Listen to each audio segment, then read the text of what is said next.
Mungkin sekitar 2-3 meter udah lewat. Mamang gua emang tipikal orangnya kalau ngerasain udah nggak bener nih, ngelakuin sesuai apa yang dia mau, lari. Dia tuh kondisi bawa rumput ya, rumput buat pakan kambing. Nah, dilempar itu rumput, lari sekencang-kencangnya, tiba-tiba itu mamang terbang. Assalamualaikum warahmatullahi wabarakatuh. Balik lagi di channel Samsul Mister Horror. Dongeng horor kali ini gue bakal nyeritain tentang mamang gue nih. Buat kalian yang penasaran dengan ceritanya, kalian wajib tonton video ini sampai habis. Dan jangan lupa like, comment, subscribe, dan share video gue ke banyak orang. Dan buat kalian yang mau ikutan open trip, kalian bisa kunjungi Instagram gue di bawah sini. Dan buat kalian yang mau lihat video vlog gue juga, kalian lihat di bawah sini. Dan gak usah banyak basa-basi lagi, kita mulai ke segmen donor. Dongeng horor dimulai.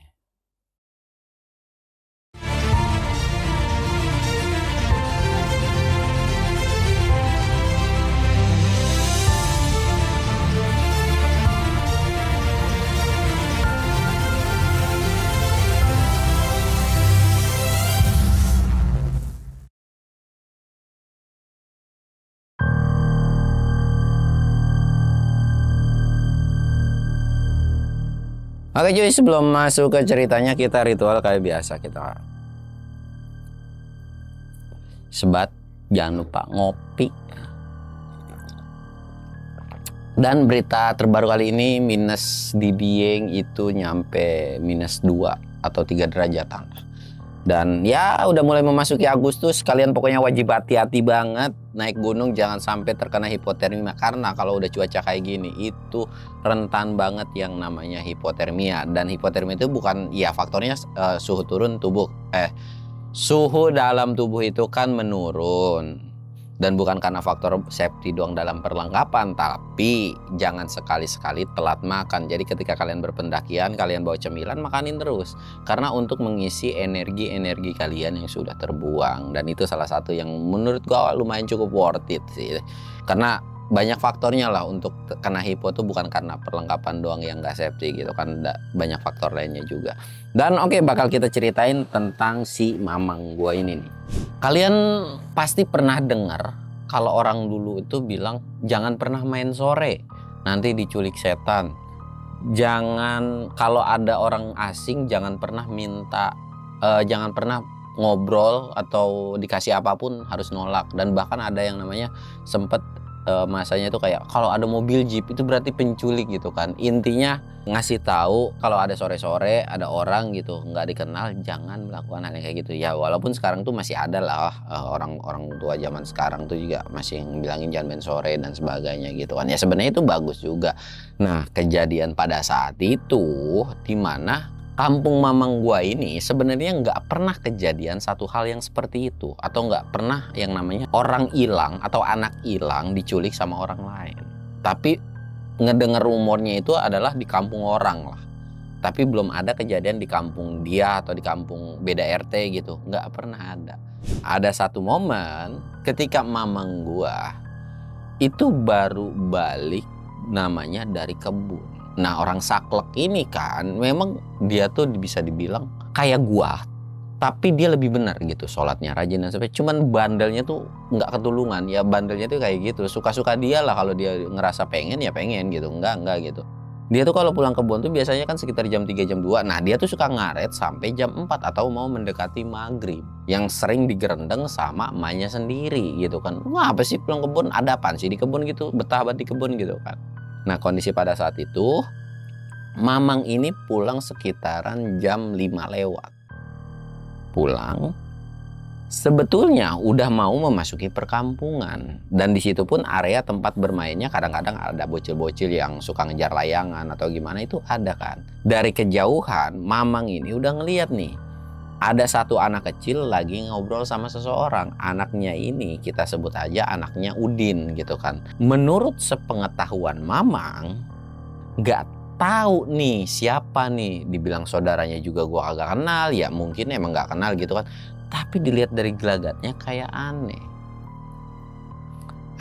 Coba gue deketin, gue takut salah orang gitu kan kalau diteriakin dari jauh. Semakin dikejar atau mau ngedeketin, ternyata anaknya si Udin ini dibawa cuy, kayak dituntun gitu kan, dituntun. Ada sebuah kejanggalan yang dimana hati Mamang ini kayaknya ini orang mau macem-macem dan aneh.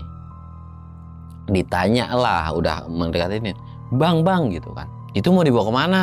Anak temen gua, dia bilang gitu kan. Oh ini mau diajak pulang, dia bilang gitu kan. Oh diajak pulang, emang situ siapanya? Oh saya saudaranya. Oh ya udah deh. Mamang masih kayak oh ya udah saudaranya gitu kan, dan nggak ada kelihatan gelagat aneh. Nah dia tuh ada omongan di mana mau ngajak pulang. Ketemulah sebuah pertigaan. Jadi Mamang itu sengaja ngasih jarak di mana pengen ngikutin aja dari belakang tapi pelan-pelan gitu kan. Ada sebuah perjabangan yang di mana rumahnya si Udin itu harusnya belok kanan searah dengan rumah Mamang juga. Nah belok kiri ini itu adalah jalan alternatif ke desa lain.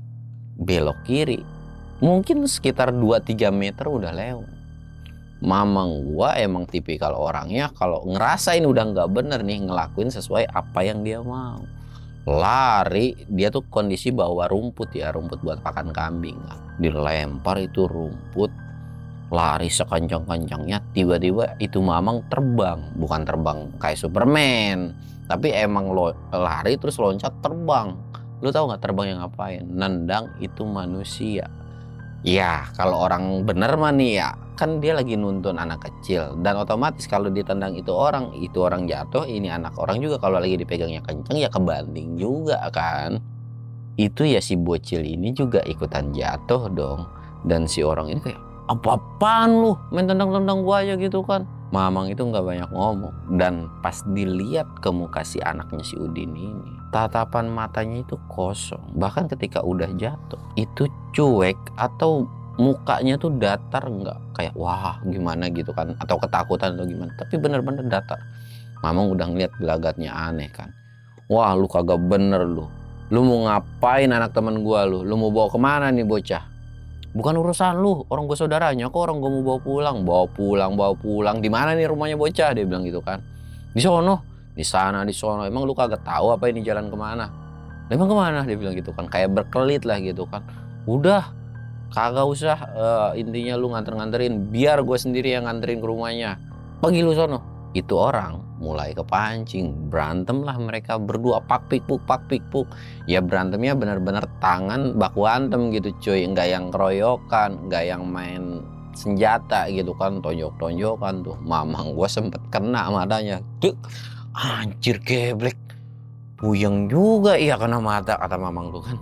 Wah kagak bener, ditonjokin lagi. Ternyata Mamang gue nggak kuat cuy, maksudnya dalam arti ya kalah lah gitu kan.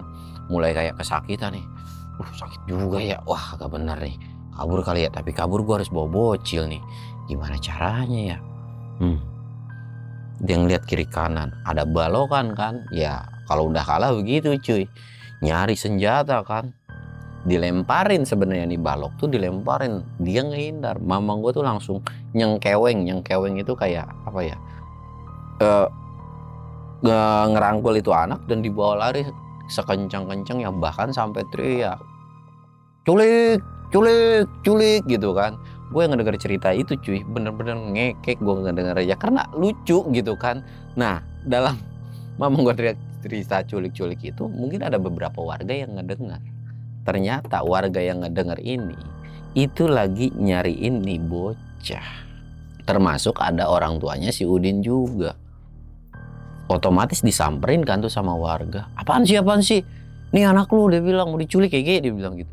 Nah pas udah kayak ngobrol-ngobrol dan akhirnya dikejar tuh sama warga kan ke TKP gitu, udah dijelasin sama Mamang. Tapi itu orang udah nggak ada kan. Udah nggak ada. Akhirnya dibawa pulang tuh, dan si Mamang juga sempat diobatin juga kan. Dan pas udah diobatin ternyata si anak ini itu dalam kondisi tidak normal. Dalam arti tidak normal adalah tatapannya kosong, diajak ngomong nggak bisa, pokoknya diem aja. Jadi kayak melek nih begini tapi diem. Dek mau makan nggak? Diem sama sekali. Dicubit, nggak usah dicubit deh, dikelitikin, cuek. Digubrak-gubrak gini, cuek, diem aja, kayak seolah kosong atau jiwanya itu nggak ada. Dari situ kan mulai nih panik kan, sampai akhirnya manggillah orang yang agak sedikit paham dan ngerti gitu. ya sebut aja kiai gitu kan. Akhirnya diobatin dan kiai ini bilang, nggak bener nih, dia bilang gitu kan, kita harus cari jalan keluarnya. Coba deh kumpulin beberapa warga ke si Udin ini gitu kan. Akhirnya dikumpulin lah rembukan sama sesepuh di situ, termasuk gue juga ada pada saat itu kan. Diceritain tuh sama kiai, Mamang itu nggak terlalu ngedengerin karena memang dia masa bodoh gitu kan, karena dia tuh lagi meringis aja kesakitan, muka tuh kayak babak belur gitu, biru-biru. Di situ tuh nggak tahu lah apa yang diceritain dan apa yang didiskusiin sama warga dan beberapa sesepuh itu. Singkat cerita, wah ini balik, wah ini sempat ngeledekin, jagoan doang lu belajar silat tapi ditonjokin orang begini, ya gimana ya, namanya orang berantem. Makanya kalau milih lawan pilih-pilih dulu, jangan lu main asal terajang aja. Lah kalau kagak gua gituin, itu anak orang digondol, bisa-bisa hilang kayak orang-orang di kampung-kampung yang lain gitu kan. Ya iya sih, kalau memang lu sekiranya udah kagak kuat ya lu cabut lah buru-buru. Cabut dikira enak kali, kalau gua sendiri doang gua tinggal ngibrit lari. Lah ini bocah ini gimana, dia bilang gitu kan. Ya udahlah nggak apa-apa, besok juga sembuh. Iya sih, besok juga sembuh, sambil megangin, ngelusin pakai minyak gitu kan, biar lebam-lebamnya itu agak membaik lah. Terus Mamang ini nanya, terus gimana? Udah nggak apa-apa, tenang, santai aja dah, kata Wak gitu. Ya lagi dicarilah jalan keluar atau solusinya gitu kan. Udah nih, 1 hari itu udah berlalu. Seminggu kemudian, ini anak masih belum sadarkan diri cuy. Belum sadarkan diri itu bukan berarti pingsan ya, tapi ya memang diajak ngobrol nggak bisa, nggak ngomong sepatah kata pun gitu. Akhirnya Wak ini bilang lah, ikut gue yuk, dia bilang. Ikut kemana? Ya udah yuk ikut aja, dia bilang. Ya udah ngikut aja tuh kan Mamang. Ikut, pergilah ke satu perkampungan. Udah lu tunggu di luar aja. Ketemu sama satu orang nggak tahu ngobrolin apa, karena memang Mamang itu ya emang pada zaman itu tuh Mamang tuh nggak yang pengen kepo-kepo banget gitu, cuman suruh nganter ya udah ngikut aja. Dia tuh di luar ngerokok ngopi gitu kan, entah apa yang diobrolin. Balik lagi ke kampung, ternyata ngobrolin di mana di kampung tersebut juga ada kejadian yang sama dan cara ngatasinnya itu gimana, dicari solusi gitu kan. Oh tahulah cara ngatasinnya. Singkat cerita nih cuy, walaupun ini tuh agak beresiko, yang dimana kita anggap semua itu masalah clear, dipancing nih supaya gimana caranya nih manusia keluar lagi. Udah kan, setelah 3 minggu itu, pokoknya 1 minggu udah cari informasi, terus di netralin dulu, maksudnya dalam arti udahlah nggak usah diinin lagi, karena memang yang diincer adalah anak-anak tertentu doang, kayak anak-anak spesial lah, dan dia pasti akan ngejar mangsanya terus kalau selama belum dapat. Ya entah untuk tujuannya untuk apa, untuk pesugihan kah, tumbal kah, atau apa nggak tahu gitu kan. Singkat cerita, setelah dari 3 minggu kejadian tersebut dipancing kan. Nah si anak yang pelengah-pelongo ini itu dipancing keluar lagi main gitu kayak, dan itu nggak diawasin sama sekali, bahkan sampai jam 5 pun. Pancingan pertama nggak masuk, pancingan kedua nggak masuk, sampai 7 kali mancing, maksudnya ya 7 hari berlalu gitu kayak dipancing terus. Ini orang ketemu, sedangkan yang lain warga benar-benar kompak, udah tahu seluk-beluknya dan dia bakal lari kemana, karena tujuannya itu juga udah dapat informasi lah dia bakal lari dan dibawa kemana gitu. Jadi udah mencar semua beberapa warga. Datang nih, tek, dan bener aja dituntun sama nih manusia itu langsung mau dibawa jalan kan. Jalannya itu misalkan gua ngeliat nih, kelihatan lah jarak beberapa puluh meter, kelihatan di bawahnya. Cuman kalingan satu pohon doang, pohon kecil, itu orang tiba-tiba ngilang gitu aja cuy, nggak kelihatan ngelewat lagi. Semua pada panik dong, warga yang awalnya fokus gitu kan, dan beberapa sesepuh yang lain mah yang paham dengan hal begituan ngerti nih, langsung kayak teriak, lari, kejar, ke sono, lari itu, tang, udah kayak ngejar bangsat gitu kan, terus lari, nggak ketemu juga kan. Akhirnya kayak dibagilah beberapa kelompok, Mamang sama Uwa sama satu lagi kita sebut aja Mang Asep gitu kan. Nah udah kita cari ke sono. Wah tuh punya feeling kalau kayaknya dibawa ke sini deh. Set, masuklah ke salah satu hutan. Mamang celangak-celinguk kan. Wah, gua masuk hutan ini lagi. Udah tahu nih hutan angker banget, ngapain sih kesini? Udah masuk aja, banyak-banyak doa aja. Kondisi mereka udah bawa obor ya, karena itu kan udah mulai sore kan. Ini nyalain obor, tek, buat penerangan. Ini kita mau kemana sih? Dia bilang gitu kan. Udah lu jangan bacot, jalan aja. Jalan. Dan benar cuy, jalan selang 10 menit dari ketika mulai memasuki hutan, itu kelihatan siluet yang dimana ada orang bawa ngegendeng anak. Diteriakin sama mamang, "Woi culik lu," dia bilang gitu kan, "balikin tuh bocah." Itu orang dengan santainya jalan. Nah, yang temperamen pada saat itu kan mamang ya. Disuruh lah, "Masih pegangin." Ngejar lari sekencang-kencangnya, lu bayangin. Nendang, kayak tendangan terbang lagi kan. Yang ditendang itu bukan manusia, tapi pohon. Padahal sebelum mau nendang atau pas lari itu udah dilarang sama Uwa. "Lu jangan lari-lari, udah biarin aja." Udah. Wah, apaan sih, kagak bisa kita diam santai-santai begini. Ditendang, itu pohon, kakinya langsung biru. Di situ pun Uwa cuman senyum-senyum. Lu ngapain sih? Lu kagak lihat itu pohon? Lah itu bukannya orang. Orang dari mana? Orang itu tadi belok ke kanan. Lu ngapain nendang pohon, geblek? Wah, masa sih orang itu orang, dia bilang, kagak percaya. Nih lu tampol lagi nih pohon sambil dikepakin itu apa namanya? Pohonnya ini lu tampol lagi, pohon pinus, lu tahu sendiri. Si bagian kulitnya tuh kan bergerigi gitu. Iya ya. Aduh, ya udah deh, ntar gue nurut. Dia sambil ngulasin kaki aja begini. Sakit banget lagi. Coba dah urutin bentaran, Wak, dia bilang gitu kan. Urut. Nyari dulu nih bocah, udah dibawa kabur lagi jauh. Akhirnya nerusin lagi tuh dengan kondisi pincang-pincang kan. Sedangkan Asep, dia cuma kelamas, klemes, ketawa, ketiwi aja. Mama ngerasa nggak seneng nih. "Ngapain lu ketawa ketiwi lu? Seneng lu ya ngeliat gue begini?" "Ya lah, sensi amat sih lu Mang," dia bilang gitu kan. Dia lanjut lagi jalan. Di sepanjang perjalanan itu sebetulnya ada gangguan yang dimana kayak mungkin sosok kuntilanak, pocong. Tapi memang Mamang dan Uwa itu kan bukan tipikal yang penakut banget kan. Jadi kayak merasa cuek aja lah dan bodo amat gitu. Dikejar terus, sebenarnya nggak kejar cuy. Nggak kekejar, tapi Uwa punya feeling bahwa ya mungkin di situ gitu kan. Akhirnya Uwa tuh kayak bilang, "Yuk cabut. Nggak usah diterusin lagi, nggak bener nih." "Lah kenapa?" "Udah cabut dulu, udah nggak bener. Gue udah tahu kok dia dibawa kemana. Udah cabut dulu." Pulang lah. Ketika pulang itu ada yang nyegat itu sekitar 2 orang cuy. Sekitar 2 orang dicegat, kayak natap tajam kan ke mereka bertiga nih. Ke Uwa, Mama sama si Asep ini. Mama nggak, "Apa lu ngeliatin melotot gue, orang mana lu?" Dibegituin kan. Karena tahu nih emang bukan warga situ aja gitu, dan nggak mungkin juga kalau warga kampung lain berani masuk ke hutan ini juga. Jarang banget ada orang yang berani masuk ke hutan tersebut pada saat itu ya. Petantang petenteng ngeluarin golok kan. Buset, ngajak berantem nih. Sedangkan mereka yang bawa golok cuma 1 orang doang, si Uwa doang gitu. Uwa tuh cuma diem doang. "Lu kagak usah ngejago dah, mendingan lu cabut." Uwa cuman ngeluarin golok, cuman dilempar doang. "Pergi lu." Itu ngibrit semua cuy. Gua agak tahu apa yang dilihat mereka atau apa yang dirasain sama mereka. Ngibrit gitu. Mamang cuma geleng-geleng kepala. Bisa begitu itu ilmu ya, tiba-tiba ngibrit. Kagak, itu bukan ilmu gua. Lu agak tahu aja. Yaudah yuk jalan dulu. Jalan kan. Nah, sambil ngambil golok. Tek, lu pengen tahu nggak dia kenapa ngibrit?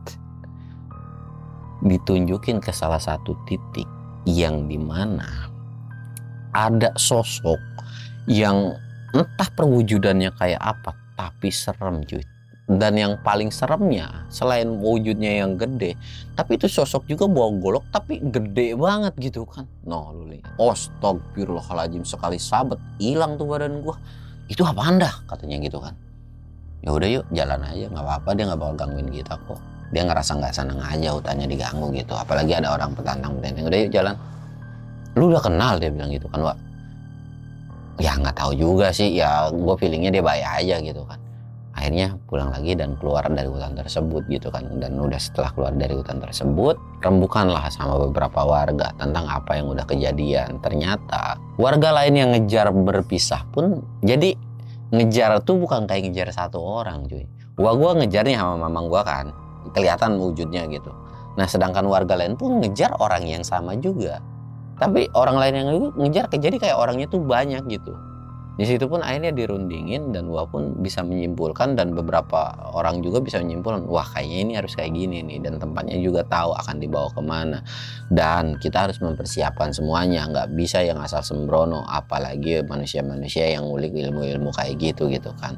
Jadi kita juga harus ada persiapannya juga. Ya semoga sih nggak telat gitu kan. Singkat cerita, setelah dari rembukan, dari rundingan, besoknya itu semua akan nyari. Semua warga dikerahin, bahkan minta tolong sama warga kampung juga, dan nyarinya itu dari pagi. Jadi memang udah prepare lah dari pagi, nyebar ke beberapa titik yang memang diangkerin, dikeramatin, yang biasa dipakai tempat pesugihan. Bahkan jarak tempuhnya itu bukan 1 kilo 2 kilo, tapi puluhan kilo cuy. Ada yang 15 kilo, ada yang 20 kilo. Ya intinya sama kurang lebih kayak naik gunung lah, bahkan itu ditempuh sampai 1 hari lebih gitu kan. Nah kondisi pada saat itu Mamang sama Uwa doang. Ketemulah sama beberapa kelompok lain. Ketemu sama beberapa kelompok lainnya sekitaran totalan 4 orang. Nyari bareng nih mereka, dan kondisi pada saat itu pun udah maghrib. Mereka udah nyari ke beberapa tempat, dan ada satu tempat lagi yang memang itu paling angker banget gitu. Dan jaraknya itu sekitaran 20 kilo gitu kan. Ya udah kita nanti ke sana aja lah. Ya paling sekitaran jam 10 malam kita udah sampai, dia bilang gitu kan. Ya udah. Mereka istirahat dan mereka terusin perjalanan malam-malam sampailah jam 9. Sampai jam 9 belum sampai di titik lokasinya. Mereka udah dicegat lagi sama beberapa orang lagi. Dan mulailah itu mereka pada berantem, tapi kali ini nggak pakai senjata, benar-benar pure tangan ke tangan gitu kan, pak pikuk. Tapi kali ini Mamang itu sebenarnya nggak kalah cuy. Ya babak belur, maksudnya kena tonjok. Tapi anehnya, misalkan ini orang kalah, gelinding, tiba-tiba kepul jadi asap, hilang gitu aja. Dan itu bikin gedek banget sama si Mamang tuh. Geblek, ilmu apa nih? Pengen banget nih gue punya ilmu beginian, dikeplak sama Uwa. Ilmu. Kagak boleh lu ngikutin ilmu begitu. Belajar silat ya silat aja. Kagak usah lu yang pengen ngulik-ngulik kayak begituan. Udah jalan lagi yuk. Jalan lagi mereka.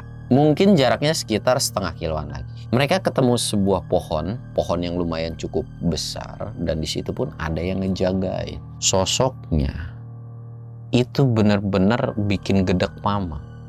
Pas dilihat, astagfirullah, ini lebih nyeremin dari kemarin. Apa sih, tetenya gede, jadi kayak setan benjong, paham gak sih lo? Punya payudara, punya kelamin bawah juga, gelandang gelundung, dan itu gede banget. Waduh, geblek, gede banget gitu. Apa nih, genderuwo bukan, wewe gombel bukan, apa anda? Udah aja mereka ngomong, yuk kita lanjut lagi jalan. Mereka mau nerusin jalan dan melewati itu sosok, tapi soalnya jalannya tuh kayak berat banget. Gue cuma baca doa dan yang lain baca doa. Kebetulan dalam kelompok ini memang orang-orang yang paham dan ngerti. Termasuk Mamang juga ya, segebleknya Mamang ya paham lah kayak begituan gitu kan. Baca doa dan akhirnya mereka bisa lewat tuh pelan-pelan tuh. Dan sosok itu kayak ngibasin tangannya. Tapi entah kenapa pokoknya pada saat itu nggak bisa dikibasin itu tangan. Kayak kehalang aja gitu kan. Dan udah setelah dikibasin itu ada satu dari rombongan mereka yang ngelakuin sesuatu hal yang entah kedengeran itu kayak si sosok ini tuh kayak jatuh dan gelinding gitu. Mama sempat tengok, lah mana nih sosok? Lu apain bang? Dia bilang gitu kan. Nggak tahu, orang gua nggak ngapa-ngapain kok, kayak nggak diceritain ke Mamang gitu kan. Ayo udahlah, lanjut lagi jalan. Ketemulah sebuah gubukan kecil. Wah ini bilang dan yang lain pun bilang, yuk kita masuk, kita ambil tuh bocahnya. Di dalam gubuk tersebut itu ada anak kecil. Diambil memang. Dan pas udah diambil, dibacain doa dan dikelilingin sama mereka-mereka, yuk baca doa dulu biar kembali lagi gitu kan, dibacain doa. Yang awalnya ketika diketemukan itu adalah masih cuek, masih polos, nggak ngomong sepatah kata pun, tapi pas udah dibacain doa itu kembali lagi normal. Aku di mana, ini di mana, pengen pulang dan nangis kejar. Akhirnya ditenangin sama Mamang dan digendong juga sama Mamang pada saat itu. Udah yuk lu gue gendong aja, gak usah jalan, udah lu jangan nangis, tenang, nih gua, lu kenal kan gua? Iya Mang, kenal. Akhirnya mereka tuh balik lagi, dan setelah selesai dari gubuk itu langsung kayak kebakar cuy. Kebakar dengan sendirinya, entah ada yang ngebakar atau gimana. Semua pada nengok dong ke belakang. Dan ada sebuah ancaman yang dimana kayak, besok gua bakalan balik lagi. Nah setelah ada ucapan besok gua bakal balik lagi, Uwa sama Mamang dan satu orang lagi disuruh untuk cabut dan 3 orang lagi akan stay. Jadi disuruh 3 orang ini, udah kalian bertiga pulang aja, insya Allah selamat kok. Biar ini gue selesaiin dulu. Pada saat itu Mamang mah nurut-nurut baik ya, walaupun Mamang itu sebenarnya penasaran kan apa sih gitu, pengen tahu gitu kan, pengen ngeliat sampai ending. Tapi ya karena udah disuruh, udah lo pulang ah, ribet ada lu mah, ngerepotin doang, dia bilang gitu kan. Akhirnya mereka pulang. Di sepanjang perjalanan entah kenapa yang 4 orang ini memang orang sakti atau gimana gitu, sepanjang pulang itu mereka nggak digangguin apapun, dan bahkan sosok yang gede itu pun udah nggak ada, dan itu pun bisa dibilang tempat angker, nggak ada satu pocong dan kuntilanak pun yang berani nongol pada saat itu. Pulang dan alhamdulillah singkatnya tuh sampailah di desa gitu kan. Sampai di desa ini disambut dengan meriah, dan si satu orang yang ikut sama Mama Moa itu bilang lah, besok kalian ngelakuin ini ya. Jadi kayak ada sebuah adain pengajian dan sebagainya, dan tolong benar-benar dijaga anaknya jangan sampai keluar maghrib dan sebagainya. Dan urusannya yang orang yang sebelumnya insya Allah nggak bakalan berani kesini lagi. Ternyata itu adalah orang yang bisa dikatakan minta bantuan lah sama kampung-kampung sebelah gitu ya, orang-orang yang ngerti dan paham dengan hal begituan gitu kan. Dan setelah dari kejadian itu pun ada satu dongkol yang Mamang kayak masih kesal aja cuy, kayak Black gue masih dendam nih sama satu orang itu, tahu gitu mah biar lu aja wah yang gendong nih, biar gue bisa ngeliat, biar bisa ikut nampolin orang. Udah lu masih kurang-kurang masih harus banyak-banyakin ngaji lagi, banyak-banyakin sabar. Kagak bisa modelan lu ngadepin yang kayak begituan. Ya mungkin lu berantem sama orang bisa menang bisa kalah, tapi kan yang kayak begitu bukan sesuatu hal yang disombongin. Udah dah kagak usah bertingkah. No, malu kasihan nangis-nangis mulu gara-gara lu babak belur kemarin. Udah ya jangan bertingkah, puyeng gue jadi abang lu, dia bilang gitu kan. Lah dia bilang gitu kan. Ya udah tuh, dari kejadian itu alhamdulillah lah, walaupun masih ada selentingan rumor bahwa dari kampung-kampung lain pun ada anak-anak yang hilang, tapi semenjak dapat kayak omongan dari orang-orang tersebut itu kayak ayo nanti sering adain pengajian, nanti coba kasih ini kasih itu, dan nggak boleh ngelarang anak-anak lain buat keluar, dan keluar sore gitu ya, mainnya nggak boleh yang jauh-jauh juga. Dan alhamdulillah memang udah nggak ada kejadian lagi, dan bahkan warga di situ pun justru lebih jeli. Kalau ada warga asing pasti akan ditanya lo orang mana, warga mana, RT mana dan sebagainya gitu. Kalau nggak jelas langsung tuh, nggak yang dihakimi tapi lebih ke akan diinterogasi aja lebih dalam gitu kan. Dan sampai akhirnya cerita ini pun selesai cuy. Ya nanti next akan gue ceritain lah cerita-cerita zaman dulu itu serunya kayak gimana ya. Walaupun terlepas dari cerita ini serem atau enggak ya, karena memang ya mereka juga ketika nyeritain ke gue nggak yang serem banget ya, biasa-biasa aja gitu ya. Mungkin menurut mereka nggak serem, menurut kita kan serem, padahal ya harusnya diceritain aja gitu. Ketemu gue gombel kayak kuntilanak, tapi ya memang kelakuan Mamang tuh sebenarnya sama kayak gue. Cuman yang membedakan kalau Mamang masih rajin sholat, ngaji dan sebagainya, masih takun lah, sedangkan gue udah ngebandel, sholat juga belentang-belentang ya. Intinya kayak seperti itu lah. Tapi doain aja semoga gue kedepannya jauh lebih baik, dan segala sesuatu yang ada positifnya dari cerita ini silahkan kalian ambil, negatifnya silahkan kalian buang. Gue Samsul undur diri. Assalamualaikum warahmatullahi wabarakatuh.